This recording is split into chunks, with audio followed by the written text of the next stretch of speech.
Good morning, I'm Craig DeGrelli. It's Wednesday, February 19th, 2025, and these are your Unbiased Updates. Full speed ahead, the Trump administration's Department of Government Efficiency wins a big round in court. What a judge said about Doge's ability to fire federal employees. Also, President Trump issues an executive order to make in vitro fertilization more accessible and affordable. A look at some of the costs, the number of families affected, and reaction from the National Infertility Association. From the Straight Arrow News Studio, bringing the stories that matter to you from across the United States and around the world, these are today's Unbiased Updates. A federal judge has blocked an attempt by 14 states to deny Elon Musk's Department of Government Efficiency, or Doge, from accessing data systems or making personnel decisions at 7 federal agencies. In her ruling, U.S. District Judge Tanya Chutkan said the possibility that Doge could harm the states is, quote, not enough to halt its activities. Chutkan, who presided over President Donald Trump's 2020 election interference criminal case before he was reelected, said the group of Democratic attorneys general led by New Mexico that brought the lawsuit, quote, legitimately call into question what appears to be the unchecked authority of an unelected individual and an entity that was not created by Congress and over which it has no oversight. But, added the attorneys general, have not linked any of Doge's actions to any imminent harm in their states. In a court filing as part of the case, Musk is described as a White House employee serving as a senior advisor to the president, not an employee of Doge. White House Press Secretary Caroline Leavitt reinforced that position when asked by reporters yesterday. First of all, President Trump is the ultimate decision maker for this entire administration. Elon Musk, just like everybody else across the federal government, works at the direction of President Trump. Doge does not have statutory authority. We've been very clear about that. Again, Doge is advising these agencies. It's ultimately up to the discretion of these secretaries to make these hirings and these firings. Leavitt said Trump's cabinet members ultimately have the power to fire federal employees. Doge just makes recommendations. Late last week, a different U.S. district judge also rejected a request to block Doge from accessing records of 3 government agencies.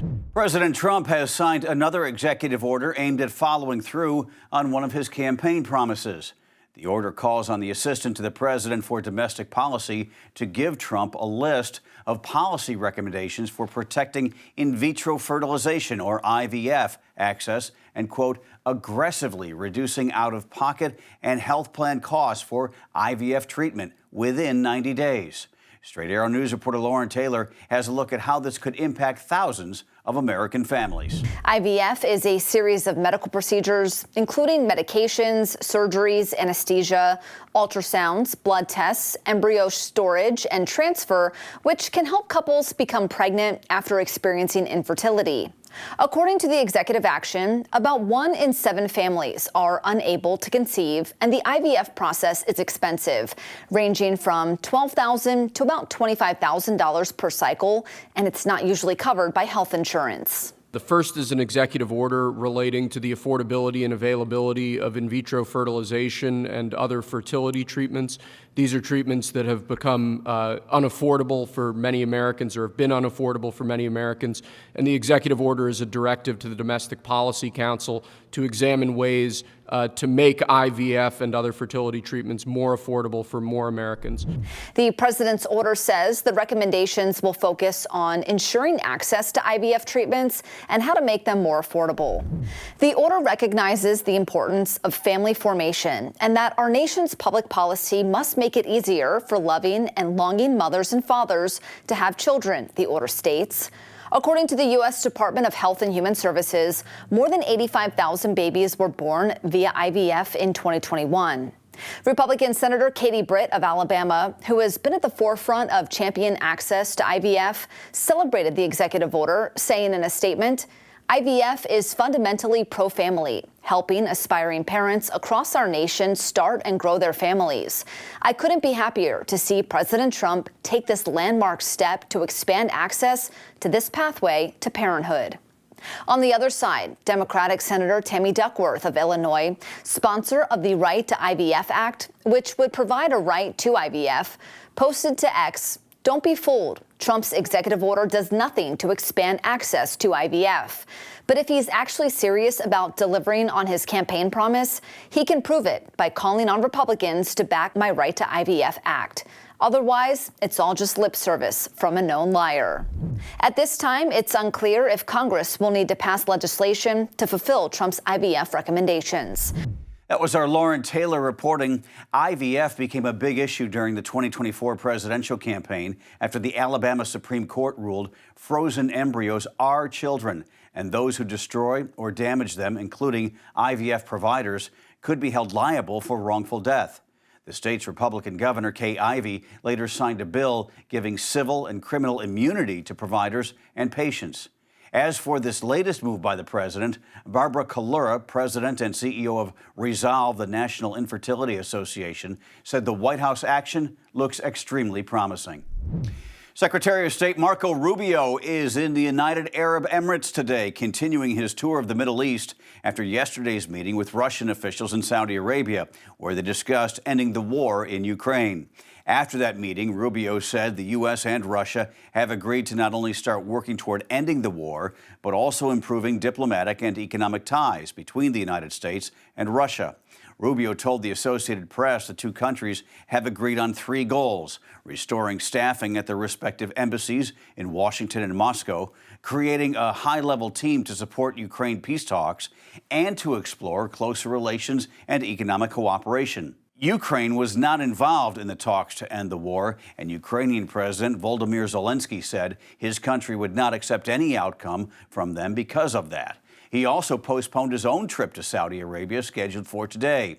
Meantime, while speaking with reporters at Mar-a-Lago, President Donald Trump directed these remarks at Ukraine. But today I heard, we weren't invited. Well, you've been there for 3 years. You should have ended it 3 years. You should have never started it. You could have made a deal. Also today, Keith Kellogg, the U.S. Special Envoy for Ukraine and Russia, arrived in Kyiv today for talks with Ukrainian President Zelensky and military commanders. Zelensky has said any settlement ending the 3-year war will require American security commitments to keep Russia at bay. The latest round of winter storms is taking direct aim at the East Coast today, spreading across the Tennessee and Ohio valleys and threatening to dump heavy snow with possible ice buildup in several states, including Kentucky, where at least 14 people were killed due to the weekend storm that brought devastating flooding.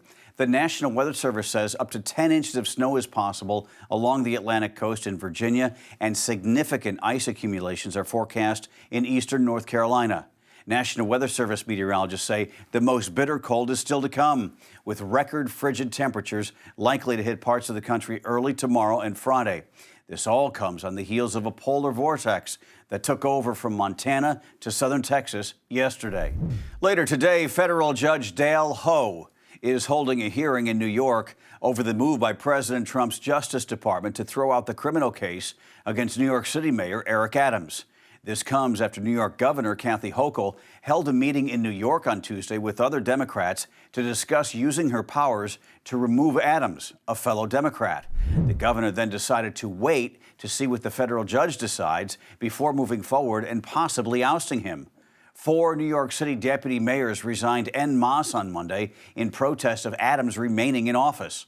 The federal judge is asking the Justice Department to explain its reasoning for wanting to end the public corruption case against Adams, a move that came as prosecutors in the Southern District of New York were preparing an expanded indictment that would have charged Adams with destroying evidence and lying to the FBI.